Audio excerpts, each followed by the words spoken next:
हमने inventory management पे discussion हम कर रहे थे और उसमें एक तो हमने पास पेपर का क्वेश्चन किया था, क्वेश्चन नंबर 8, और उसके बाद हम डिस्कशन कर रहे थे कि जब हम सेफ्टी स्टॉक मेंटेन करते हैं स्टॉक आउट से बचने के लिए, तो हम स्टॉक आउट कॉस्ट कम करने की कोशिश में होल्डिंग कॉस्ट अपनी बढ़ा लेते हैं, क्योंकि सेफ्टी स्टॉक रखने से हमारी एवरेज इन्वेंट्री बढ़ जाती है।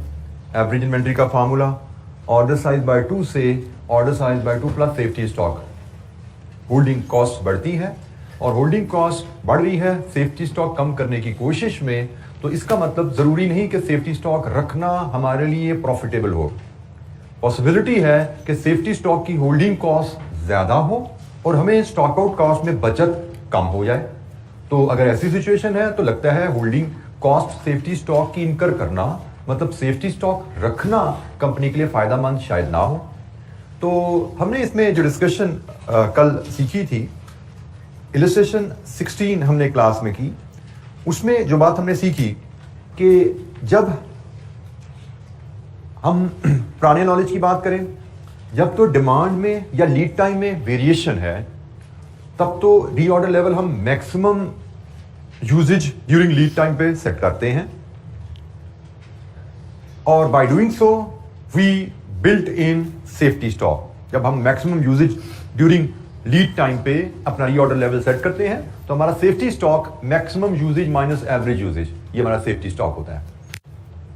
लेकिन अगर हमें डिमांड के साथ, वेरिंग डिमांड के साथ प्रोबेबिलिटीज दे दी जाएं, तो फिर हमारा रीऑर्डर लेवल जरूरी नहीं maximum usage during lead time हो।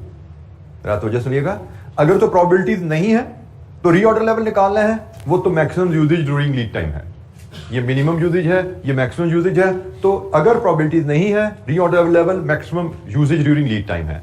लेकिन अगर प्रोबेबिलिटीज आ जाएं तो फिर हमारा रीऑर्डर लेवल असेस किया जाएगा दो कॉस्ट का सम लेके। कौन सी दो cost? Annual holding cost of safety stock and annual stock out cost. अगर प्रोबेबिलिटीज आ जाएं तो फिर हम ऑप्शंस क्रिएट करते हैं कि क्या हमें अपना reorder level average usage during lead time पर रखना है या मैक्सिमम पे रखना है। इस केस में हमारे पास एवरेज यूजेज 180 आ रही थी, तो हमने कहा क्या हम 180 यूनिट्स पे अपना रीऑर्डर लेवल रखें, मतलब जीरो सेफ्टी स्टॉक रखें, या हम 200 यूनिट्स पे अपना रीऑर्डर लेवल रखें, मतलब 20 यूनिट्स का सेफ्टी स्टॉक रख लें। तो हमने इन दोनों ऑप्शंस को वैलिडेट किया था, एवरेज यूजेज पे सेफ्टी स्टॉक रखें या एवरेज यूजेज से ज्यादा सेफ्टी स्टॉक से ज्यादा रीऑर्डर लेवल रखें। आई रिपीट, एवरेज यूजेज पे रीऑर्डर लेवल रखें या एवरेज यूजेज से ज्यादा रीऑर्डर लेवल रखें। तो हमने इन दोनों ऑप्शंस को वैलिडेट किया था और हमने इन दो ऑप्शंस को वैलिडेट करने का तरीका जो सीखा था कि हम annual cost of stock out plus annual holding cost of safety stock ये मेजर करते हैं। इन दो ऑप्शन को जब हम कंपेयर करने गए थे तो हमने कहा जी ये तो average usage during lead time है, इसका मतलब यहां पे तो सेफ्टी स्टॉक जीरो है, और जब हम एवरेज यूजेज से ज्यादा रीऑर्डर लेवल रखते हैं तो ऊपर की जो क्वांटिटी है वो सेफ्टी स्टॉक कहलाती है। Maximum usage minus average usage safety stock है। इसका मतलब हमारे पास ऑप्शन है कि हम 180 रीऑर्डर लेवल, 200 रीऑर्डर लेवल में से किसको चूज करें। इन अदर वर्ड्स, हम सेफ्टी स्टॉक 0 या 20 में से किसको चूज करें। तो हमने कहा जी हम ये दो कॉस्ट एनुअल बेसिस पे कैलकुलेट करते हैं, जिस ऑप्शन पे इन दो कॉस्ट का सम मिनिमम है उस ऑप्शन को रिकमेंड करेंगे। इलस्ट्रेशन 16 में हमने रिकमेंड किया हमें रीऑर्डर लेवल 200 रखना चाहिए। ये अगर हमसे सेफ्टी स्टॉक के बारे में पूछता तो हमारा यहाँ पे कंक्लूजन था हमें सेफ्टी स्टॉक एवरेज डिमांड 180 है, हमें रीऑर्डर लेवल में 20 यूनिट का सेफ्टी स्टॉक भी रखना चाहिए। ये जी हमारी कल की डिस्कशन थी और इसमें हमने एक कैलकुलेशन जो दो कैलकुलेशन डिस्कस हुई। एक तो थी holding cost of safety stock, ये तो बड़ी सिंपल थी, safety stock unit into CH। CH is holding cost 1 unit for 1 year, और सेफ्टी स्टॉक यूनिट्स हमारे 20 हैं, 30 रुपए हमारी CH थी, तो ये holding cost of safety stock आती है। और दूसरी जो नई कैलकुलेशन हमने सीखी थी रिलेटिवली, वो थी annual stock out cost. Annual stock out cost के लिए हमने कहा था हम 4 वेरिएबल्स को मल्टीप्लाई करते हैं, number of orders in a year which is annual demand over order size, ये कैलकुलेशन हमें पता है, into probability of stock out, into units of stock out, into stock out cost per unit. ये 4 variables को आपस में multiply करें तो एनुअल स्टॉक आउट कॉस्ट हमें मिलती है। इलस्ट्रेशन 16 हमने क्लास में की थी और इलस्ट्रेशन 17 आपसे कहा गया था कि आप इसको अटेम्प्ट कीजिएगा घर से। तो जनाब अब कल के लेक्चर से क्वेश्चन, एक क्विक मैंने रीकैप दिया कल की डिस्कशन का, कोई सवाल? बेटा यूनिट्स ऑफ स्टॉकआउट से मुराद है, हमने पहली बात स्टॉकआउट कॉस्ट कैलकुलेट कर रहे हैं इस सिचुएशन में, ठीक है। यहां पे तो स्टॉकआउट कॉस्ट कैलकुलेट ही नहीं हुई क्योंकि इस सिचुएशन में हम स्टॉकआउट होते नहीं है। यूनिट्स ऑफ स्टॉकआउट से मुराद है कि आप अगर रीऑर्डर लेवल ये रखते हैं तो अगर स्टॉकआउट हुए तो कितने यूनिट से स्टॉकआउट होंगे। तो अगर हम रीऑर्डर लेवल 180 पर रखते हैं तो स्टॉकआउट होने की सिर्फ एक ही पॉसिबिलिटी है कि हमारी डिमांड 200 पे चली जाए। 180 हमारी डिमांड मैक्सिमम 200 तक जा सकती है ना ड्यूरिंग लीड टाइम। तो हमने 180 यूनिट्स अपने पास रख के ऑर्डर प्लेस किया। The only possibility of getting stock out is कि हमारी डिमांड 200 पे चली जाए। तो हमने 180 यूनिट्स तो हमारे पास हैं, डिमांड अगर 200 पे चले जाएगी तो how many units we will not be able to sell, this is called units of stock out. कि आप कितने यूनिट्स से स्टॉक आउट हुए, आपकी डिमांड कितनी थी और आप कितनी डिमांड पूरी कर पाए, कितने यूनिट्स आप डिमांड में सप्लाई नहीं कर पाए। तो हम 20 यूनिट सप्लाई नहीं कर पाएंगे यूनिट्स ऑफ स्टॉक आउट। इस केस में हमारे 200 माइनस 180 है। इस केस में ये maximum demand minus reorder level है, क्योंकि हमने 180 पे रीऑर्डर लेवल सेट किया हुआ है। तो मैक्सिमम डिमांड 200 है और 180 पे हमने रीऑर्डर लेवल सेट किया हुआ है। तो हम स्टॉक आउट होंगे 20 यूनिट्स से। जी जी, हम अगर रीऑर्डर लेवल 180 पे रखें, मतलब 180 यूनिट्स हमारे पास है और हम ऑर्डर प्लेस करते हैं, और अगर हम स्टॉक आउट हों तो हम कितने यूनिट से स्टॉक आउट होंगे। 180 से ज्यादा डिमांड जाएगी तो ही हम स्टॉक आउट होंगे। 180 से ज्यादा डिमांड होने की प्रोबेबिलिटी क्या है, मतलब 200 यूनिट्स डिमांड होने की प्रोबेबिलिटी क्या है। हम स्टॉक आउट 200 डिमांड पे होते हैं ना, तो 200 डिमांड की प्रोबेबिलिटी क्या है, प्रोबेबिलिटी ऑफ स्टॉक आउट। जी, एनी क्वेश्चन इलस्ट्रेशन 16 से?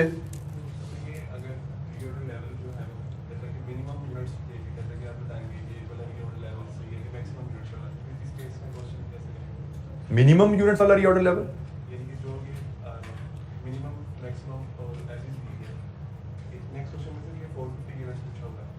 नेक्स्ट क्वेश्चन मतलब आप इलस्ट्रेशन 17 से आगे चले गए हो, क्वेश्चन 9 की बात कर रहे हो। अभी हमने डिस्कस करना है क्वेश्चन नंबर 9, हमारी डिस्कशन में आना है। तो फिलहाल तो हम इलस्ट्रेशन 16 कल डिस्कस की थी, हम उसकी बात कर रहे हैं। फिर इलस्ट्रेशन 17 आपको होम असाइनमेंट में दी गई थी, उस पर हम कुछ बात कर लेंगे। इलस्ट्रेशन 17 आपको जो होम असाइनमेंट में दी गई, उस पर कोई चैलेंज, किसी बच्चे को कोई दिक्कत, उसमें रेप्लिका था, उसमें सारी कैलकुलेशन रिपीट होनी थी। बस सिर्फ सवाल ये था कि उसने वहां पे हमसे पूछा क्या है, मैं क्विकली उसका भी इलस्ट्रेशन 16 में ना उसने मैं ऑप्शन दे दी है कि इन दो ऑप्शन में से बेहतर क्या है रीऑर्डर लेवल। इलस्ट्रेशन 17 में डाटा तो सारा सिमिलर है, लेकिन यहां पे उसने ऑप्शन नहीं दी। उसने कहा suggest an optimum safety stock for the Yusuf limited. Optimum safety stock बताइए। तो यहां पे हमें ऑप्शंस खुद बनानी हैं, और ऑप्शन बनाने के लिए सबसे पहले हमें एवरेज यूजेज यहां कैलकुलेट करनी है कि हमारी average usage during lead time क्या है। तो क्या थी यहां पे average usage during lead time, मैं क्विकली इसका ओवरव्यू अगर आपको दूं तो हमारी यहां पे average usage during lead time 150 units है। जब एवरेज यूजेज 150 यूनिट्स है, इसका मतलब हमारे पास रीऑर्डर लेवल की दो ऑप्शन है, एक 150 और दूसरी 188। और इसके साथ ही इनके पैरेलल हम इनका सेफ्टी स्टॉक ऑप्शन निकाल लेते हैं। अगर हम एवरेज यूजेज पे रीऑर्डर लेवल रखते हैं तो सेफ्टी स्टॉक 0 है, और दूसरी अगर 188 पे रखते हैं तो हमें इन दो ऑप्शन को वैल्यूएट करना है। हमसे पूछा गया है कि इन दोनों में से बेहतर ऑप्शन क्या है, हम 0 का सेफ्टी स्टॉक रखें या 38 का रखें। तो पिछले पार्ट में उसने हमें दो ऑप्शन बना दे दी थी, यहां पे उसने ऑप्शन नहीं दी, बट ऑप्शन बनाना हमने सीख लिया है कि ऑप्शन कैसे बनाई जाती हैं। मिनिमम एक हमारा रीऑर्डर लेवल असूलन एवरेज इन्वेंट्री से नीचे नहीं होना चाहिए। रीऑर्डर लेवल हम एवरेज इन्वेंट्री पे रखना चाहेंगे या एवरेज इन्वेंट्री से ज्यादा रखना चाहेंगे। जी, कोई सवाल? यहां पे हमने इन दो ऑप्शंस को एवेल्युएट करना था उसी अंदाज में कि मैं अगर इसका भी इलस्ट्रेशन 17 का भी एक क्विकली हम इसका आंसर ड्रॉ करें तो हमें दो सेफ्टी स्टॉक की जो ऑप्शन वैल्यूएट करनी है 0 एंड 38 है, और हमें इन दोनों ऑप्शन के लिए annual cost of holding safety stock और स्टॉक आउट कॉस्ट को कंपेयर सम करने हैं, और इनका सम देखना है कहां पे कम है। तो यहां पे सेफ्टी स्टॉक 0 है, holding cost of safety stock 0 है, और यहां पे सेफ्टी स्टॉक हमने रखा है 38 पे। और जब 38 पे सेफ्टी स्टॉक रखे तो हम कभी स्टॉक आउट ही नहीं होंगे, क्योंकि हमारी डिमांड 188 से ऊपर नहीं जाएगी। क्योंकि यहां पे हम रीऑर्डर लेवल भी चले ले आए, ये हमने कहा था रीऑर्डर लेवल 150 पे रख लो या 188 पे रख लो, ये दो ऑप्शन थी। तो हमने कहा जी यहां पे हम स्टॉक आउट कॉस्ट हमारी 0 है, इधर स्टॉक आउट 0 है, इधर holding cost of safety stock 0 है, क्योंकि यहां पे सेफ्टी स्टॉक 0 है और यहां पे सेफ्टी स्टॉक हमने रखा है हमारा रीऑर्डर लेवल मैक्सिमम डिमांड पे है, यहां पे कभी हम स्टॉक आउट ही नहीं होते। अच्छा, इधर सेफ्टी स्टॉक है, holding cost of safety stock calculate कर लेते हैं यहां पे।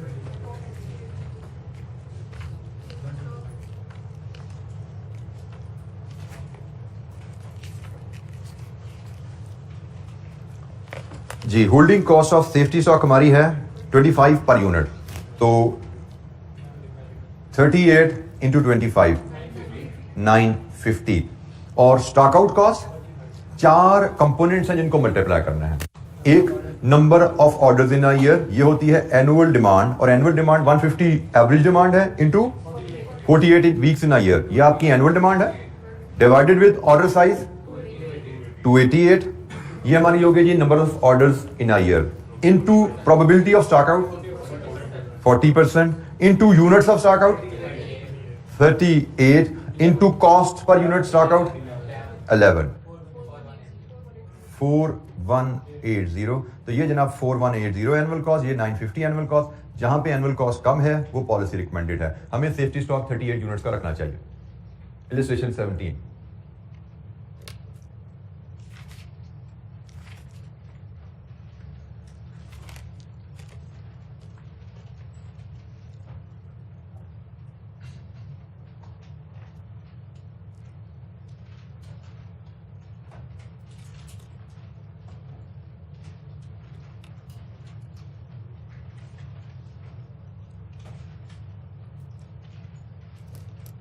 जी, any question from this area?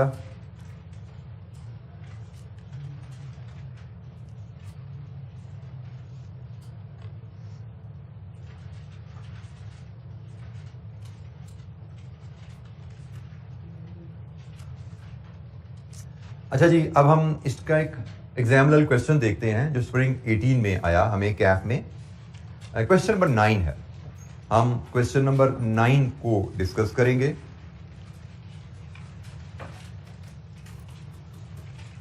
Page 143 पे है। अच्छा जी, इस क्वेश्चन के लिए सबसे जो अहम बात जो नोटिस करने की है, इसका सोल्यूशन आपने देखा मैंने क्रॉस किया हुआ है, इसका सोल्यूशन एब्सोल्युटली रॉन्ग है आई कैप ने जो दिया हुआ है, तो इसको आपने बिल्कुल भी देखने की भी कोशिश नहीं करनी। एक होता है ना छोटी मोटी गलती हो, प्रिंसिपली ही गलत ये सोल्यूशन बना हुआ है। तो बहरहाल हम ये सवाल पढ़ते हैं जी खान लिमिटेड का, इसकी रिक्वायरमेंट वहां से बात शुरू करते हैं। 17 मार्क्स का क्वेश्चन है, काफी हैवी ड्यूटी क्वेश्चन है जी ये। Determine at which of the following reorder levels KL's profit will be maximised. इनमें से कौन से रीऑर्डर लेवल पे केएल का प्रॉफिट मैक्सिमाइज होगा? तो केएल का प्रॉफिट वहां पे मैक्सिमाइज होगा जहां पे इन्वेंटरी रिलेटेड कॉस्ट मिनिमाइज होंगे। तो 1000 units, 450 units and expected demand. Expected demand मतलब एवरेज डिमांड जो हम निकालते हैं। तो जनाब 3 ऑप्शन को उसने वैल्यूएट करने को कहा है। Let's read the question first. Khan Limited imports and sells a product AA. KL is faced with situation where lead time is mostly predictable. That is 1 month. Lead time तो 1 month है, उसमें मसला कोई नहीं हमें, but lead time usage varies. अब 1 महीने में हमारी डिमांड क्या होगी उसमें ऊंच नीच आती रहती है, quite significantly, काफी ज्यादा ऊंच नीच आती है। Data collected for the past 3 years shows that probability for the lead time usage is as follows. Lead time मतलब 1 महीने में हमारी कितनी यूजेज की रिक्वायरमेंट होगी, डिमांड होगी, ये डाटा कुछ इस तरह बना है। 1000 यूनिट्स यूज हो इसकी प्रोबेबिलिटी 30% है। 660 यूनिट्स लीड टाइम में यूज हो इसकी प्रोबेबिलिटी 50% है। 450 यूनिट्स लीड टाइम में यूज हो इसकी प्रोबेबिलिटी 20% है। तो ये जनाब वेरिएशन है। लीड टाइम 1 महीने में हमारी यूजेज 1000 से 450 तक वेरी करती है। Other relevant information is as follows. Annual demand 8640 है। Contribution margin is ₹40 per unit, और कल आपको मैंने बताया था कंट्रीब्यूशन मार्जिन जो है ये stock out cost per unit के लिए यूज किया जाएगा। इन केस आपको स्टॉक आउट कॉस्ट ना दी जाए, कंट्रीब्यूशन दे दिया जाए, तो 1 यूनिट को बेच के कितना कमाते हो नहीं बेचोगे तो वो कमाई लूज हो जाएगी, नुकसान हो जाएगा, loss of income is a cost, this is your stock out cost. Purchase orders are raised on the basis of EOQ, company EOQ follow कर रही है। Annual holding cost is ₹100 per unit, whereas average cost of placing an order is 6750। जो ये आपकी जी CH है और ये आपकी CO है, ये आपकी D है, ठीक है जी। ये वेरिएबल्स आपको गिवन है। ये स्टॉक आउट कॉस्ट 40 है और हमसे कहा जा रहा है कि इन 3 ऑप्शंस में से बताओ रीऑर्डर लेवल कहां पे रखा जाए। तो इन 3 ऑप्शंस को कंपेयर करने के लिए हम सबसे पहले expected demand during lead time calculate करते हैं, ताकि हमें पता तो हो हमारी ऑप्शन क्या है। तो हम क्वेश्चन स्टार्ट करते हुए सबसे पहले expected demand during lead time, इसको एक्सपेक्टेड डिमांड भी कहा जाता है, इसको एवरेज डिमांड भी कहा जाता है। और जब हमें प्रोबेबिलिटी के साथ डेटा दिया जाए तो हमने एक्सपेक्टेड डिमांड या एवरेज डिमांड कैलकुलेट करने का तरीका सीखा था। Demand into its probability plus second option it's probability 660 into 50% plus third option 450 into 20%। तो जनाब एक्सपेक्टेड डिमांड 720 यूनिट्स, ये एक्सपेक्टेड डिमांड हमें दी गई है, इसको एवरेज डिमांड भी कहा जाता है। लीड टाइम में एवरेज डिमांड हमारी 720 है। अब हमें उसने 3 ऑप्शंस एवेल्युएट करने को कहा है। मैं इस क्वेश्चन को 4 ऑप्शंस के लिए एवेल्युएट करता हूं, ताकि एक एडिशनल एस्पेक्ट ऑफ लर्निंग भी हम बीच में इन्वॉल्व करें। क्वेश्चन में तो कहा गया कि 1450 एंड एक्सपेक्टेड डिमांड मतलब 720। तो हम इसको 4 ऑप्शन के लिए एवेल्युएट करेंगे। मैं चौथी ऑप्शन भी आपके सामने डालता हूं, फिर उसको डिस्कस करते हैं। हमें डिफरेंट रीऑर्डर लेवल्स की ऑप्शन दी गई है।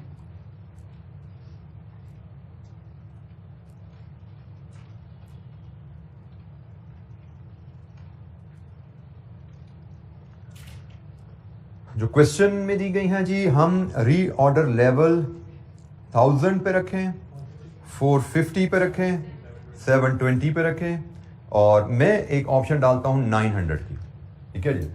एक मैंने ऑप्शन 900 की भी बीच में इनकॉर्पोरेट की। और जब हम ये रीऑर्डर लेवल सेट करते हैं तो साथ ही इन डिफरेंट रीऑर्डर लेवल पे हम सेफ्टी स्टॉक भी कैलकुलेट कर लेते हैं। जब हम 720 यूनिट्स पे रीऑर्डर लेवल सेट कर रहे हैं तो क्या हम कोई सेफ्टी स्टॉक रख रहे हैं? Answer is no. 720 तो हमारी एवरेज यूजेज के बराबर है ना, तो इस पे सेफ्टी स्टॉक 0 है। इससे अगर हम ऊपर रीऑर्डर लेवल सेट करते हैं तो excess 180 280, reorder level minus average usage is safety stock, reorder level minus average usage is safety stock. और ये रीऑर्डर लेवल तो एवरेज स्टॉक से भी नीचे है, बट सेफ्टी स्टॉक नेगेटिव नहीं होगा, यहां पे भी सेफ्टी स्टॉक 0 लिया जाएगा। Safety stock is never negative. हम कह रहे हैं यहां पे हमने एवरेज से भी नीचे रख दिया, तो इसका मतलब सेफ्टी स्टॉक यहां पे भी हमने नहीं रखा। This is generally not recommended. Minimum order size असूलन एवरेज यूजेज पे होना चाहिए। एवरेज यूजेज से नीचे रीऑर्डर लेवल रखना थोड़ी सी बेवकूफी लगती है। मतलब इस पे तो हम फिर चांस पे है ना, शायद कभी स्टॉक आउट हो। इस पे तो पक्का स्टॉक आउट है, इस पे तो पक्का स्टॉक आउट है कि हमारी एवरेज यूजेज 720 है जब लीड टाइम में, तो हम 450 रख के क्यों ऑर्डर प्लेस कर रहे हैं? हम तो हर पक्के स्टॉक आउट होंगे जहां पे। तो ये practically this is not recommended. जैसे हमने पिछले जो 2 इलस्ट्रेशन की ना, 16 में तो उसने 2 ऑप्शन दे दी थी हमें, 180 या 200। 17 में उसने ऑप्शन नहीं दी थी, लेकिन हमने ऑप्शन खुद बनाई थी और हमने कहा था जी कम से कम ये या इससे ज्यादा, ठीक है, एवरेज से कम नहीं रीऑर्डर लेवल रखा जाता। तो बहरहाल यहां पे जब एग्जामिनर ने कुछ कह दिया तो हमें उसको फॉलो करना है, हमने उससे बहस नहीं करनी है कि सही है या गलत है। उसने क्या दिया, हमने कहा जी ठीक है हम फॉलो करेंगे।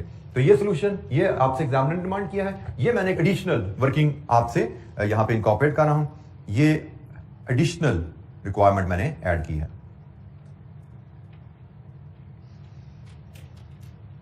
तो अच्छा जी, हमने कहा कि जब हमने इन ऑप्शंस को वैल्यूएट करना है तो वैल्यूएट करने का तरीका क्या है? Annual cost of holding safety stock and stock out, इनको सम करने हैं। जिस ऑप्शन पे इनका सम मिनिमम है उस ऑप्शन को हम रिकमेंड करेंगे। हम सबसे पहले सबसे पहले मैं 720 पे बात करता हूं। सबसे पहले हम 720 पे बात करते हैं।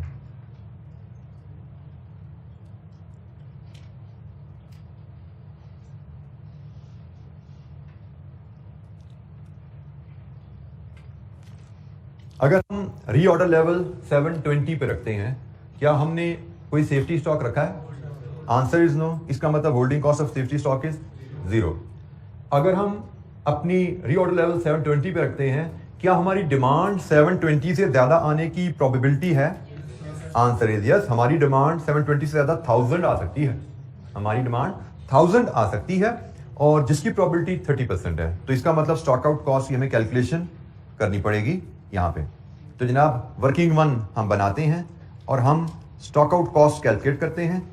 हमने सीखा हुआ स्टॉक आउट कॉस्ट कैलकुलेट करने का तरीका, number of orders in a year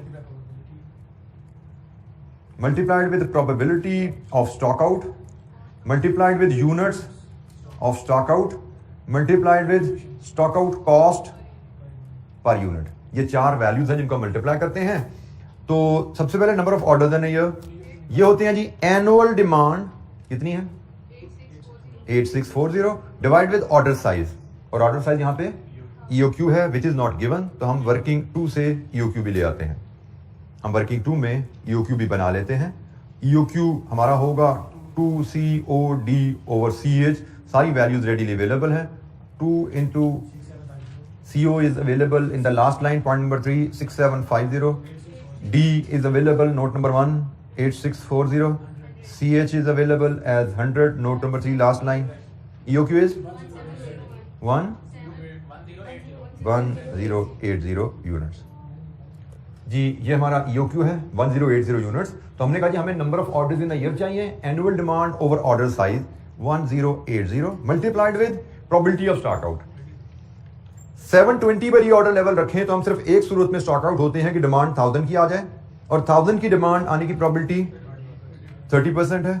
और अगर हमने 720 पे री ऑर्डर लेवल रखा और डिमांड 1000 की आ जाए, हम कितने यूनिट से स्टॉक आउट होंगे? हम 280 यूनिट्स नहीं बेच पाएंगे। डिमांड माइनस री ऑर्डर लेवल, ये हमारे स्टॉक आउट यूनिट्स हैं। हमने 720 पर री ऑर्डर लेवल रखा हुआ है, डिमांड 1000 की आ गई, तो डिमांड माइनस री ऑर्डर लेवल, ये हमारे स्टॉक आउट यूनिट्स हैं। और stock out cost per unit, contribution per unit इस केस में इट इज 40 26880। यह है जी हमारी एनुअल स्टॉक आउट कॉस्ट। इस केस में वही फॉर्मूला हमने यूज किया 26880।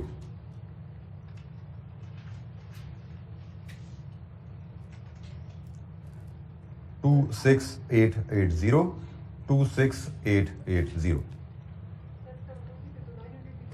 जी बेटा 900 की डिमांड आपको टेबल में गिवन, 900 की डिमांड पे तो ऑप्शन ही नहीं है। हम तो रीऑर्डर लेवल 900 पर रखने की बात कर रहे हैं। डिमांड कितनी है वो तुम्हारे सामने आ रही है, या 450 होगी या 660 होगी या 1000 होगी। ठीक है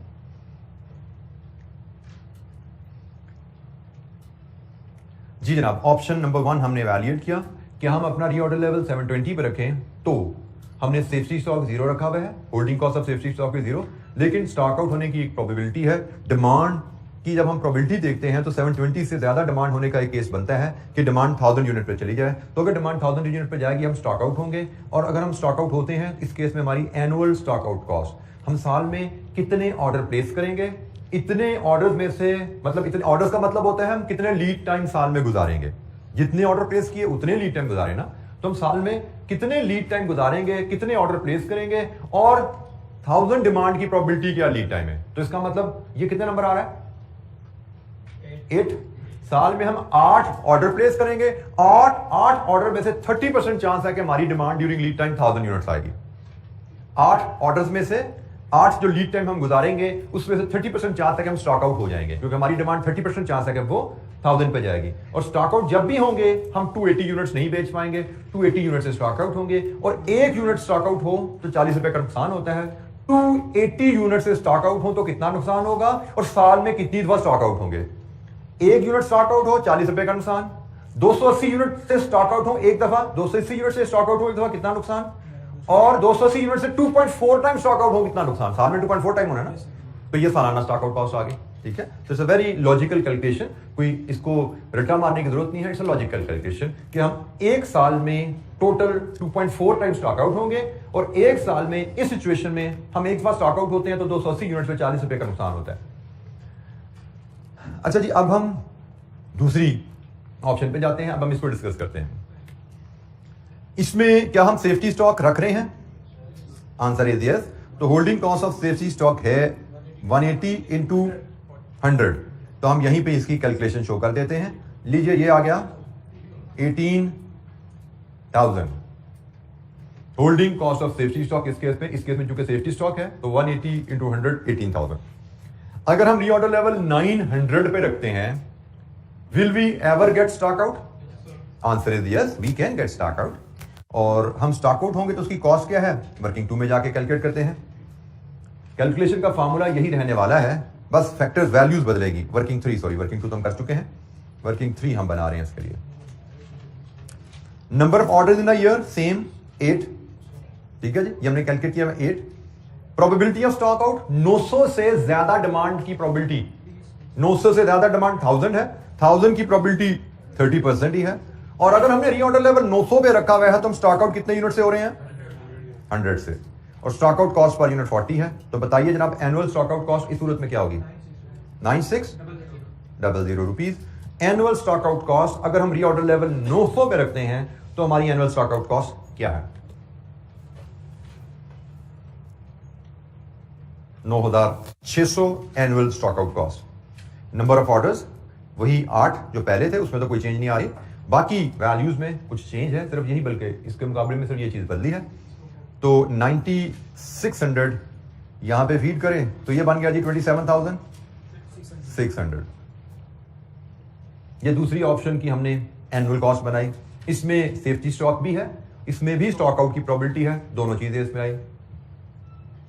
अब हम इस ऑप्शन को कैलकुलेट करते हैं कि अगर हम अपना रीऑर्डर लेवल 1000 पर रख लें, मतलब 280 का सेफ्टी स्टॉक रख लें, तो हम कभी स्टॉक आउट होंगे? आंसर इज नो, क्योंकि हमारी डिमांड कभी 1000 से ऊपर जाती नहीं है। हमारी डिमांड लीड टाइम में 1000 से ऊपर कभी जाती नहीं है। अगर हमने रीऑर्डर लेवल 1000 पर रख लिया तो हम स्टॉक आउट कभी नहीं होंगे, क्योंकि हमने मैक्सिमम डिमांड पे रीऑर्डर लेवल इस केस में रखा हुआ है, कभी स्टॉक आउट नहीं होंगे। लेकिन इस केस में फिर हम होल्डिंग सेफ्टी स्टॉक तो रख रहे हैं। तो सेफ्टी स्टॉक हम रख रहे हैं जी 280 का, 280 इंटू 100 28,000। तो टोटल कॉस्ट इज 28,000। ये जो तीसरा केस भी डील कर लिया हमने। इस केस में सिर्फ स्टॉक आउट कॉस्ट है, होल्डिंग कॉस्ट नहीं है। इस केस में सिर्फ होल्डिंग कॉस्ट है, स्टॉक आउट कॉस्ट नहीं है। इस केस में दोनों कॉस्ट हैं। अब हमें चौथी ऑप्शन डिस्कस करनी है जो एग्जामिनर ने कहा है कि अगर 450 पे रीऑर्डर लेवल रखो तो क्या होगा। अच्छा जी, 450 पे अगर हम री ऑर्डर लेवल रखते हैं तो सेफ्टी स्टॉक तो हमारा 0 ही है। सेफ्टी स्टॉक तो हमारा 0 है। स्टॉक आउट कॉस्ट के लिए हम वर्किंग 4 बनाएंगे।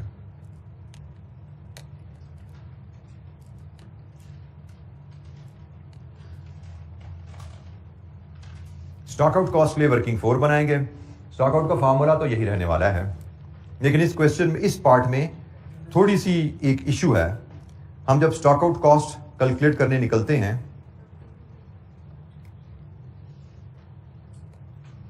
तो इशू यहां पे क्या आ रहा है कि स्टॉक आउट कॉस्ट हम अगर रीऑर्डर लेवल 450 पे रख रहे हैं तो 450 डिमांड ज्यादा होने के 2 केसेस, ऐसे ही है। 450 से डिमांड ज्यादा होने के 2 केसेस है। डिमांड 660 पे भी जा सकती है, डिमांड 1000 पे भी जा सकती है। तो जब 2 केसेस, 2 पॉसिबिलिटीज स्टॉक आउट होने की आ जाएं तो स्टॉक आउट कैलकुलेशन की स्टॉक आउट की 2 कैलकुलेशन करनी पड़ती हैं और दोनों को सम करना पड़ता है।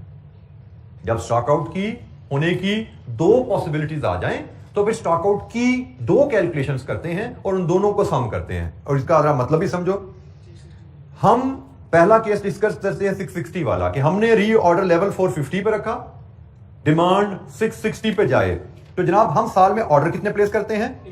8। डिमांड 660 पे जाए, इसकी प्रोबेबिलिटी क्या है? 50%। जरा इसको देखिएगा, हम साल में 8 दफा ऑर्डर प्लेस करेंगे, 50% चांस है कि डिमांड 660 पे जाए। इसका मतलब हम 660 माइनस 450 से स्टॉक आउट हो। 8 दफा ऑर्डर प्लेस करेंगे, 8 में से 50% ऑफ द टाइम हम 210 यूनिट से स्टॉक आउट होंगे और हमें 40 रुपए पर यूनिट नुकसान होता है। This is not all. 8 दफा ऑर्डर प्लेस करेंगे, 30% चांस है कि हम फिर स्टॉक आउट होंगे, लेकिन स्टॉक आउट होंगे इस दफा 1000 माइनस 450 से। अब देखो ना, अगर हम रीऑर्डर लेवल 450 पर रखते हैं तो हमारे स्टॉक आउट होने की प्रोबेबिलिटी तो 80% है ना। टेबल देखो, रीऑर्डर लेवल अगर हम 450 पे रखें तो 450 से ज्यादा डिमांड की प्रोबेबिलिटी 80% है। मतलब 50% of the time demand during lead time 660 होगी और 30% of the time demand during lead time 1000 होगी।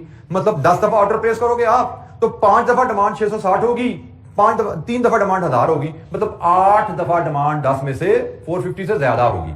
मतलब 10 में से 8 दफा डिमांड 450 से ज्यादा होगी, 10 में से 8 दफा 80% ऑफ द टाइम हम स्टॉक आउट होंगे, 50% 210 यूनिट से और 30% ऑफ द टाइम 550 यूनिट से। तो ये दो स्टॉक आउट की वैल्यूज निकलेंगी और इन दोनों को सम करके बताइए टोटल इज 86400। ये टोटल स्टॉक आउट कॉस्ट बनेगी इस केस में 86,400।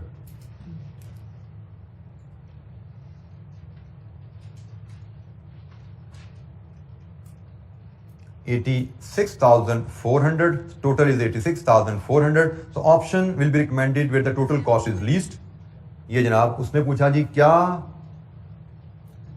रीऑर्डर लेवल रखा जाए, तो हमने कहा जी एक्सपेक्टेड डिमांड पे रीऑर्डर लेवल रखना सबसे बेहतर है, क्योंकि एक्सपेक्टेड डिमांड पे रीऑर्डर लेवल रखते हैं तो इन दो कॉस्ट का सम मिनिमम है। मैं एक तो फिर आपको तो जला दूं, अगर प्रोबेबिलिटीज नहीं दी गई और आपसे रीऑर्डर लेवल मांगा जाए, maximum usage during lead time, खत्म बात। अगर प्रोबेबिलिटीज दी गई हैं फिर रीऑर्डर लेवल मांगा जाए, इन दोनों कॉस्ट का सम करके देखो, जहां पे कम सम कब से कम है उसको रिकमेंड किया जाता है। तो रीऑर्डर लेवल के दो क्वेश्चन बनते हैं, एक विदाउट प्रोबेबिलिटी, बहुत सिंपल है, 2-3 नंबर का सवाल होगा। एक विद प्रोबेबिलिटी, जैसे आपने देखा 17 नंबर का सवाल है, बड़ा ये कर ज्यादा है, जरूरत से ज्यादा नंबर दे दिए हैं, इतना भी बड़ा सवाल नहीं था ये, मतलब लेकिन 13-14 नंबर का सवाल बन जाता है। मेरे हिसाब से ये कोई 13-14 नंबर का सवाल होना चाहिए था इसमें, लेकिन एग्जामिनर ने एक्सेसिव मार्क्स दिए हुए हैं और प्राइमरली इसकी वजह से यही है कि उसने सोल्यूशन को गलत परसीव किया हुआ है। ये सोल्यूशन जो हमें दिया गया है ये गलत है। तो हमने जो इलस्ट्रेशन की थी, जो प्रिंसिपल हमने इलस्ट्रेशन में सीखा था, उन्हीं प्रिंसिपल के मुताबिक हमने सवाल को हल किया। ये इस टॉपिक पे क्वेश्चन, मैं अगर मेरी मेमोरी थोड़ी सी कमजोर हो जाती है तो मुझे लगता है कि शायद कैफ में एक दफा ही ये टॉपिक टच हुआ हुआ है। सो 2 इलस्ट्रेशंस आपको दी गई, एक ये सवाल किया हमने, और इन में जो कॉन्सेप्ट टेस्ट हुआ पास में 100% डिस्कस हो गया। क्वेश्चन नंबर 10 मेरे पास अवेलेबल है, ये भी इसी एरिया पे है, लेकिन ये सवाल मेरा दिल चाह रहा है मैं भी आपसे डिस्कस ना करूं, क्योंकि बेसिकली ये सवाल ये फाइनल में आया था कभी, और फिर कैफ 8 में चूंकि इट वाज एक्सपेक्टेड कैफ 8 में कि आपको एडवांस लेवल क्वेश्चन आएंगे और आते रहे हैं, तो वहां पे आई यूज्ड टू डिस्कस। लेकिन कैफ 3 लेवल पे मुझे लगता है कि अभी मुझे क्वेश्चन शायद डिस्कस करना, मुझे लगता है कि आप लोगों के लिए कोई इतना सूटेबल नहीं है। रिवीजन पे अगर हम मिलेंगे तो वहां पे हम इसको देखना चाहें तो देख लेंगे, आज से 2-2.5 महीने बाद, तब मैच्योरिटी आपकी थोड़ी सी और बढ़ चुकी होगी, उस स्टेज पे हम इसको डिस्कस करना चाहें तो कर लेंगे। लेकिन फिलहाल मुझे लगता है कि आप इसको अटेम्प्ट ना कीजिएगा, ठीक है, क्योंकि इसका सोल्यूशन भी इसके साथ भी वही मसला था, आई कैप के फाइनल में आया था और फाइनल में इसका सोल्यूशन गलत दिया गया था। अच्छा मुझे याद आ रहा है एक सवाल और आया हुआ है, अब मुझे याद आ गया, एक सवाल और है प्रोबेबिलिटी पे, आगे कहीं लेटेस्ट अटेम्प्ट में देखें कहीं नजर आता है, क्योंकि एक और सवाल है जिसपे सोल्यूशन ठीक किया हुआ है कैप ने, क्योंकि ये पहले सीए फाइनल में आया सोल्यूशन गलत था, फिर कैफ में आया सोल्यूशन गलत था, फिर एक दफा आई कैप में आया है जिसमें सोल्यूशन आई कैप ने ठीक करके हमें दिया हुआ है, और वो आया कब है, ब्रीफली डिस्क्राइब,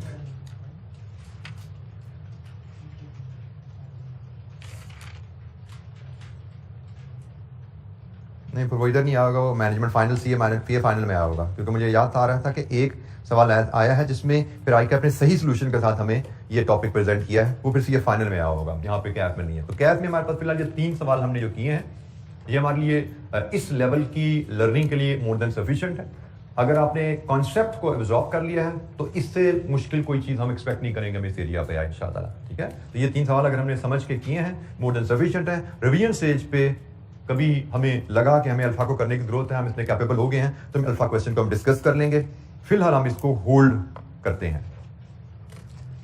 अच्छा जी, एक क्वेश्चन और हमें देखना है इन्वेंट्री मैनेजमेंट पे, ये हमारे इन्वेंट्री मैनेजमेंट के एजेंडे का लास्ट क्वेश्चन होगा, ऑर्चिड लिमिटेड, क्वेश्चन नंबर 11।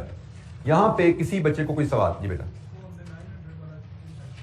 मैं भी, मेरा दिल चाह रहा था, मैंने कहा एक और कर लेते हैं एडिशनल प्रैक्टिस के लिए। बेटा कुछ नहीं वजह, कोई वजह नहीं है, मैंने सिर्फ आपको एक एडिशनल प्रैक्टिस देने के लिए कि आपको एक और कैलकुलेशन की प्रैक्टिस मिल जाए, इसलिए मैंने 900 को भी शामिल कर लिया। 900 की ऑप्शन शामिल करने की कोई खास वजह नहीं है, सिर्फ एक एडिशनल प्रैक्टिस के लिए एक अलग कैलकुलेशन मैंने ऐड की ताकि आपको एक एडिशनल प्रैक्टिस मिल जाए।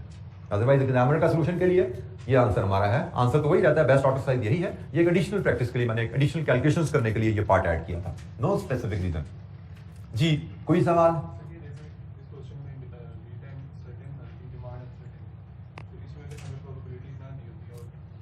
अगर प्रोबेबिलिटीज आपको क्वेश्चन में अवेलेबल नहीं है तो reorder level is always set at maximum demand during lead time. अगर प्रोबेबिलिटीज नहीं है और आपको रीऑर्डर लेवल निकालने को कहा जाए तो इस केस में आप reorder level maximum demand during lead time पे सेट करते हैं, मतलब इस केस में आप उसको 1000 यूनिट्स पे सेट करते। लेकिन जब प्रोबेबिलिटीज दे दी जाए और फिर आपसे कहा जाए अब रीऑर्डर लेवल बताओ with probabilities best reorder level, आप इस तरह असेस करते हैं।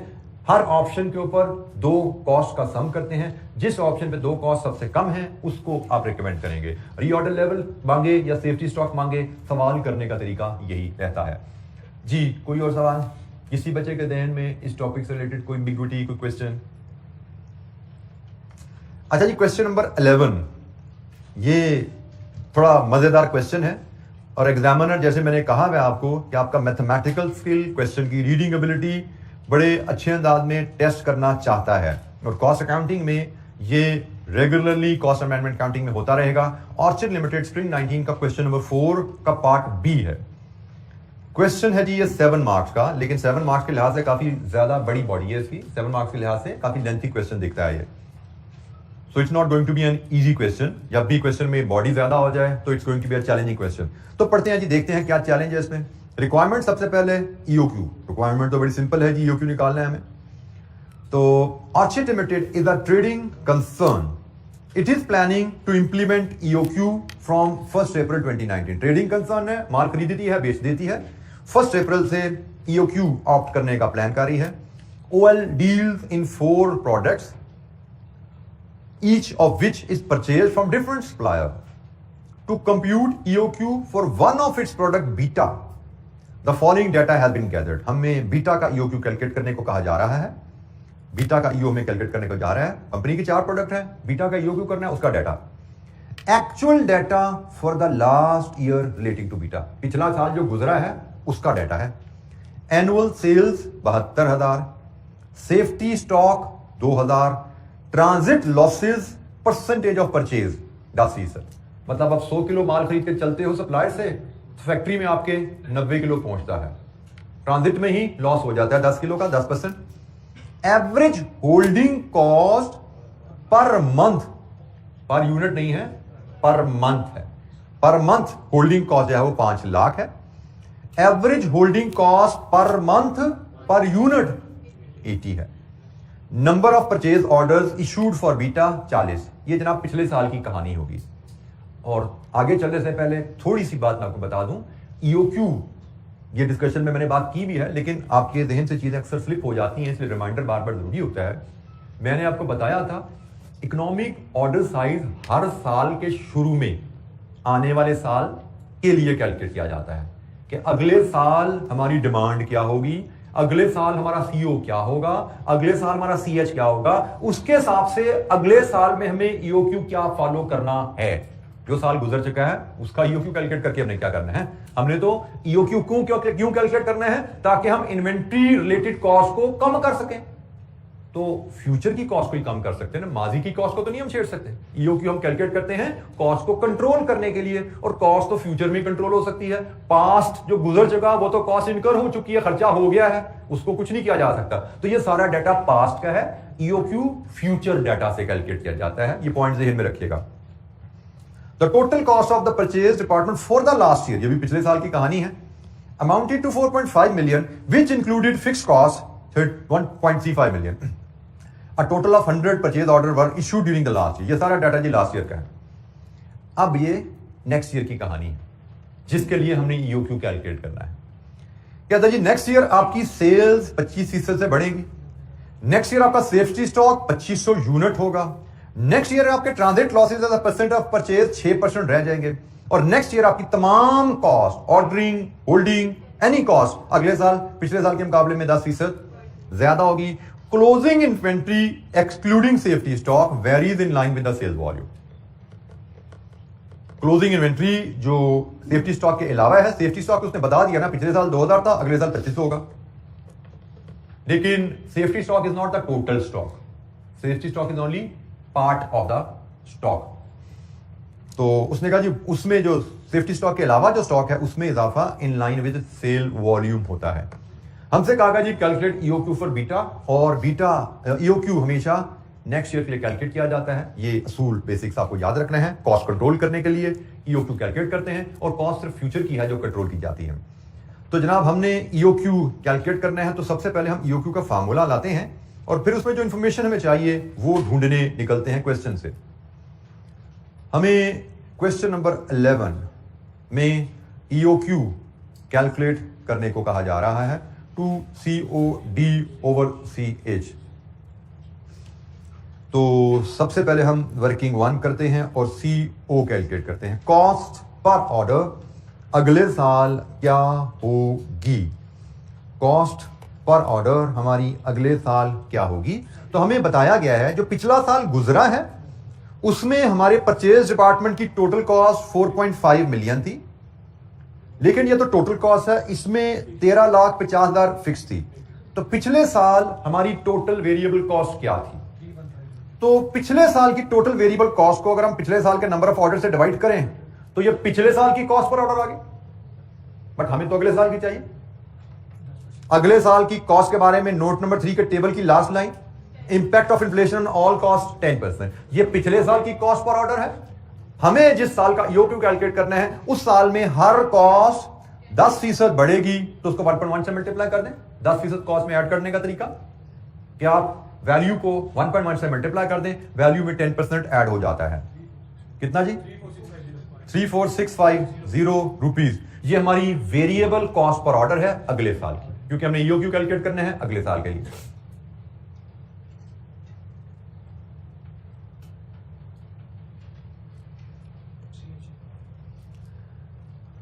वर्किंग 2 हम CH के लिए कर लेंगे। CH हमारी क्या होती है?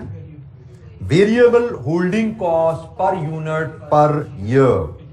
हमें पिछले साल की holding cost per unit per month given है। पिछले साल पर यूनिट पर मंथ 80 है, तो पिछले साल पर यूनिट पर ईयर कितनी हुई? और अगले साल 1056।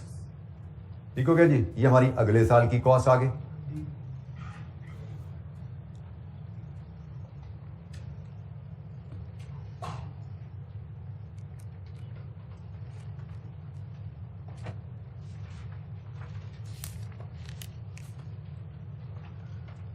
इससे मेरे ध्यान में है, हम इसकी मार्किंग स्कीम देखें।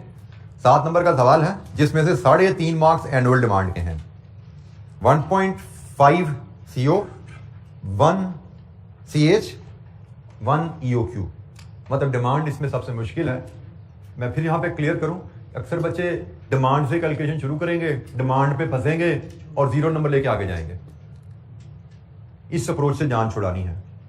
क्लियरली मार्किंग स्कीम में लिखा हुआ है डिमांड के 3.5 नंबर हैं, 1.5 नंबर ऑर्डरिंग कॉस्ट का है, 1 नंबर होल्डिंग कॉस्ट का है, और 1 नंबर इस फार्मूले के इस्तेमाल का है। डी अगर कैलकुलेट कर लो ठीक है, नहीं भी कैलकुलेट कर पाते तो 3.5 नंबर लेके यहां से आगे जाते हैं। 0 पे हमने कोई सवाल नहीं छोड़ना। तो अगर हमने सिलेबस को अच्छी तरह कवर किया हुआ है, फार्मूला का समझा हुआ है, इलस्ट्रेशन बेसिक कैलकुलेशन परफॉर्म की हुई है, तो हर सवाल में हमें कुछ ना कुछ कैलकुलेशन समझ आएंगी। हर सवाल में हम कुछ ना कुछ कैलकुलेशन कर पाएंगे, लेकिन उसके लिए जरूरी है कि बेसिक्स की अंडरस्टैंडिंग आपकी पक्की हो। जैसे मैंने अभी थोड़ी देर पहले आपसे जुमला बोला कि भाई ईओक्यू फ्यूचर के लिए कैलकुलेट किया जाता है, ख्याल कीजिएगा। ये बड़ा बेसिक सा जुमला है, लेकिन अक्सर बच्चे जो हैं वो इस जुमले को रजिस्टर नहीं कर पाते। सवालों पे धड़ाधड़ रटे पे लगे होते हैं आंसर देख दे के, लेकिन ये बेसिक्स को पिक नहीं करते। ये बेसिक चीजें जो हैं, ये प्रिंसिपल्स आपको क्लियर होने चाहिए, क्योंकि ये प्रिंसिपल्स आपके छोटे छोटे जुमले क्लियर होंगे, ज़हन नशीन होंगे, तो ही आप एग्जाम लेवल क्वेश्चन को अच्छे अंदाज में समझ के उसमें मैक्सिमम स्कोर ले पाते हो। अच्छा जी, इसमें आखिरी आइटम हमारी डी की रह गई है और ईओक्यू की कैलकुलेशन है, उसको हम होल्ड करते हैं क्योंकि डी पे डिस्कशन हमारी ज्यादा होनी है, 10-15 मिनट हमें चाहिए उसके लिए, तो वो हम इंशाअल्लाह कल डी की वैल्यू पे डिस्कस करेंगे, इस सवाल को कंप्लीट करेंगे और कल ही हम नेक्स्ट चैप्टर शुरू करेंगे प्रोसेस कॉस्टिंग का। प्रोसेस कॉस्टिंग की सिग्निफिकेंस कल इंशाअल्लाह बात शुरू करें, जरूर बताऊंगा आपको, लेकिन briefly it will be a must appear topic in the exam and it is the lengthiest chapter of your syllabus. मतलब वन ऑफ द लेंथिएस्ट कह लें, आगे जाके शायद एक और चैप्टर भी आएगा, लेकिन I can confidently say it is the lengthiest chapter. इस पे सबसे ज्यादा टाइम हमारा लगने वाला है। मे बी जितना टाइम हमने पीछे 3-4 चैप्टर पढ़ने में लगाया ना, उतना टाइम एक इस चैप्टर पर लगने वाला है और इस एक चैप्टर से एक सवाल मस्ट अपीयर है। कभी आई कैप ने मुझे लगता है कैफ 8 में भी सवाल को स्किप नहीं किया, जहां पे टॉपिक्स की ऑप्शन बहुत ज्यादा होती थी और सवाल कम होते थे, वहां पे भी प्रोसेस कॉस्टिंग का क्वेश्चन हमें मस्ट अपीयर होता था। तो उधर अगर 95% 100% चांस था, तो इधर तो 110% चांस है कि आपको आएगा ही आएगा प्रोसेस कॉस्टिंग पे सवाल। और जैसे मैंने कहा लेंथी चैप्टर है, बहुत ज्यादा इसके एस्पेक्ट्स हैं और इन जनरल तो वैसे ही रिक्वायरमेंट होती है क्लासेस में रेगुलर रहना, लेक्चर को रेगुलर लेना, लेकिन जब इतना लेंथी टॉपिक आ जाए और उसमें इतने वेरिएबल्स आ जाएं, तो फिर कोई एक लेक्चर 2 लेक्चर मिस होने से आपका पूरा टॉपिक डिस्टर्ब होने के चांसेस होते हैं। तो मेक श्योर क्लासेस में इन जनरल रेगुलर रहा करें। आज के लिए इतना ही, बाकी इंशाअल्लाह कल हम इस क्वेश्चन को कंटिन्यू करेंगे और मजीद प्रोसेस कॉस्टिंग पे डिस्कशन स्टार्ट करेंगे। Thank you very much. अस्सलाम वालेकुम।